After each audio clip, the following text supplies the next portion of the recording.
السلام عليكم ورحمة الله وبركاته أصدقائي، مرحبا بكم في هذا الفيديو الذي سنتعرف فيه على موعد مباراة المغرب والبرازيل والقنوات الناقلة لهذه المباراة.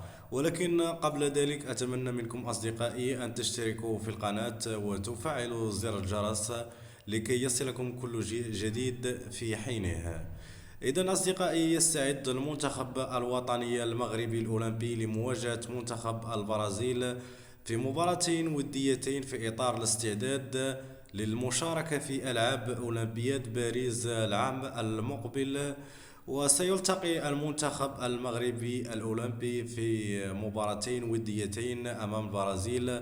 المباراة الأولى ستكون يوم الخميس القادم، أي يوم 7 سبتمبر 2023، وستنطلق صافرة المباراة في تمام الساعة 8 بتوقيت المغرب، وفي تمام 10 بتوقيت مصر والسعودية.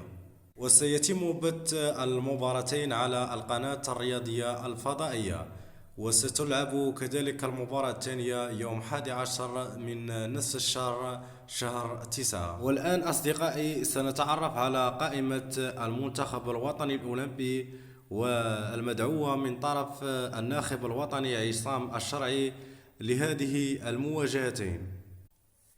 في حراسة المرمى نجد كل من رشيد غنيمي من الفتح الرباطي، علاء بالعروش من ستراسبورغ، إلياس ماغو من ستاندار دوليغ، ووليد حسني من ستراسبورغ.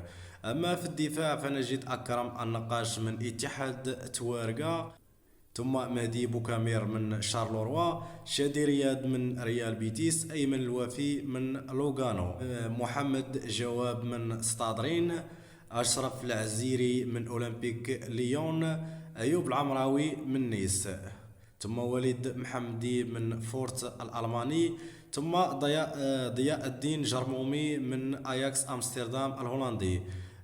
نجد في وسط الميدان أسامة العزوزي من بولونيا، أيمن أزحيل من بروسيا دورتموند بي، وياسين كشطة، ثم نبيل العناوي من لانس، يونس طه من تفينتي، أيمن موفق من سانتيتيان، وعبد الله حيمود من الوداد الرياضي. أما في الهجوم نجد زكريا الوحدي من مونبولي، إبراهيم القادري من فوليندام، أيمن مورير من كليرمون فوت، سليم الجباري من أتلتيكو مدريد.